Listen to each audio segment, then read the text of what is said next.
morning, dear panelists. We are the group 5. I am Billy Joel Villacora. I am Pastor Victorine. I am Deshamay Damayo. And we are here to present our product today, Healthy Munch. And the first is our executive summary to be presented by Cluster. I'm going to present the executive summary of our business, Healthy Munch. So, Healthy Munch is a home-based food business in St. Laguna Rega, San Miguel, Cebu City. We make healthy and tasty vegetable chips for people who want a better alternative to junk food. Our chips are made from fresh, locally sourced vegetables, and we use minimal oil and natural flavors to keep them nutritious and guilt-free. So we offer 3 main products. One is mixed vegetable chips, so sagol na dira ang cabbage o ang kalabasa chips, and also the cabbage chips nga cabbage rin siya and kalabasa chips. So each comes in cheese, sour cream, and barbecue flavors. So our target customers are students, families, and health-conscious individuals. So our keys to success are using fresh and high-quality ingredients, keeping products affordable while still earning sustainable, offering promos, combo packs, and seasonal deals. And our mission is to provide a delicious, healthy, and affordable snack option for everyone. We want to promote a healthier lifestyle while supporting local farmers through the use of local vegetables. And for our business overview, is to be presented by Trisha. Sa business overview, kay natay ang understanding of industry landscape. So sa industry landscape kay syempre sa atwa karon kay dili na jud kami ang nag-sell og kanang vegetables chips. No, naa sa tay kay ila jud nga. As in ilado jud kay siya nga iyang line kay bawal ang tamad. Na mauna si Josh Mojica ang iyahang kangkong chips, no, ilado kayo ang iyahang kangkong chips. So sa amua kay kanang kuan siya kanang sa pangalan na daghan kay siya kanang daghan gyud siya ko kakompetensya labi na sa chips, no, nasa una pa lang gyud na jud tanan mga junk foods. Kaso ang kasagaran kuan lang gyud kay ang junk foods man kay affordable siya but unhealthy. Then sa home-based food kay kanang barato sad siya, no, makita sa nato siya mga lokal, kaso lang inconsistent sad siya. So kung sa bag-o pa kay nanay sa siguro sa sunod pa na kay mulahi-lahi na nang ilahang mga quality ana nila. So nasa tay organic na chips. Natay organic chips. So ang organic chips is kanang nindot na siya, same na siya sa mga product, kaso lang kana dili siya nato makita dayon like kwansad siya kanang very mahal gani. So dili siya affordable, dili siya affordable sa mga mga students.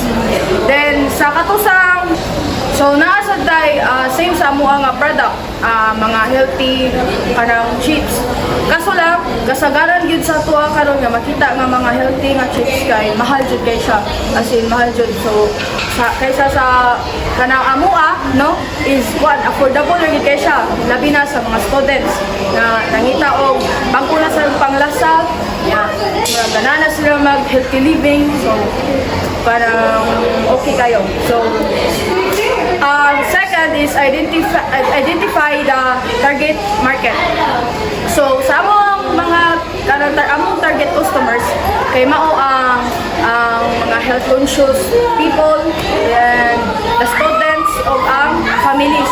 So first is the health conscious, no, mao sila mo napili kay kanang kasagaran jud mao sila gid ang number 1, no, labi na nga kanang mga nag-maintain sila like mga kanang healthy diet, may anak, and kanang like di sila ganahan og kana ganing gamay pa lang gani nga ilang nakaon kay murag magula sila or mabalaka na sila basin niya no gusto mo pila naman ni kanang boy lang nakakaanino inana. So sa mua is kanang mo nang amuang nakuha nga mga customers kanang number 1 pinakadako or pinakadaghan.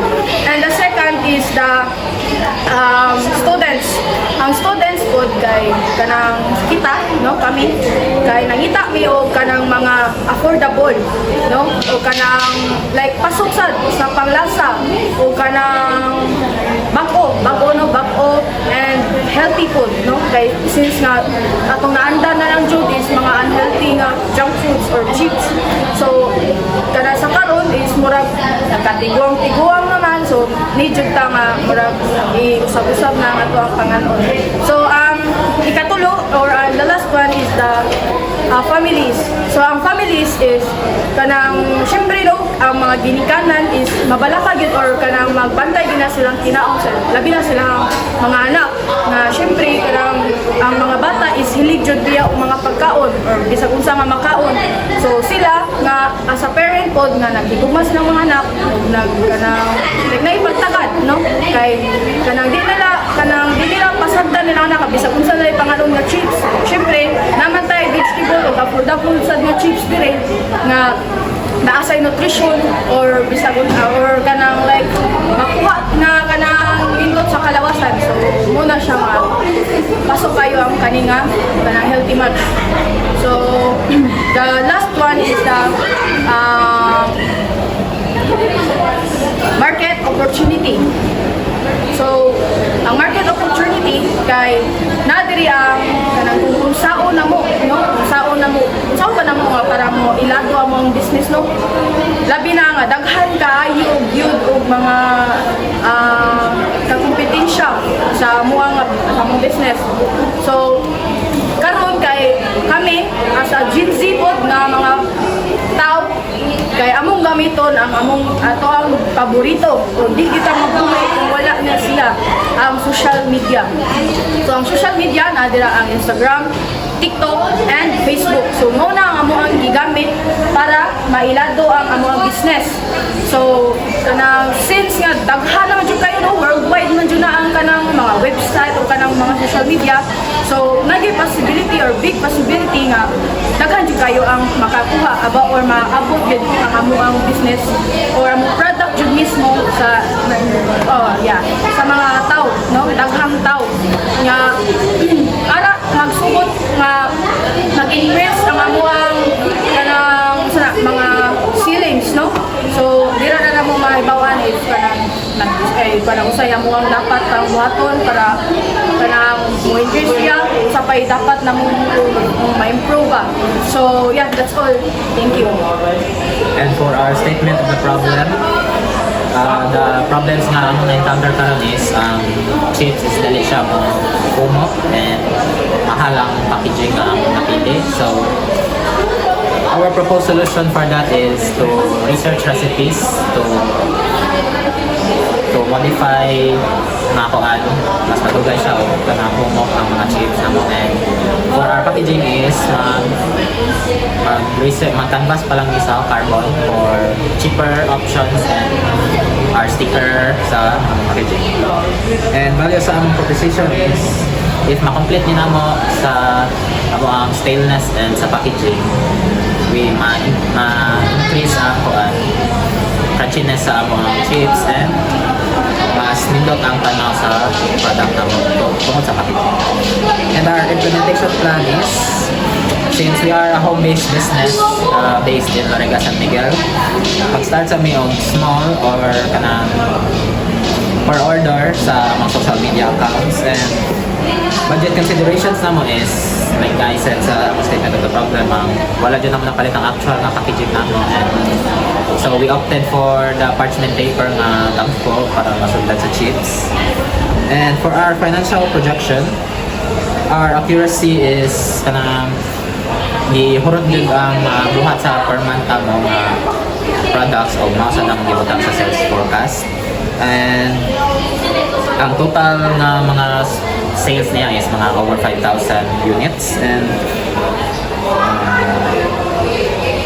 for our growth potential, similar to our ROIs, ang 2026 na mo is 269. Now it's 105,751,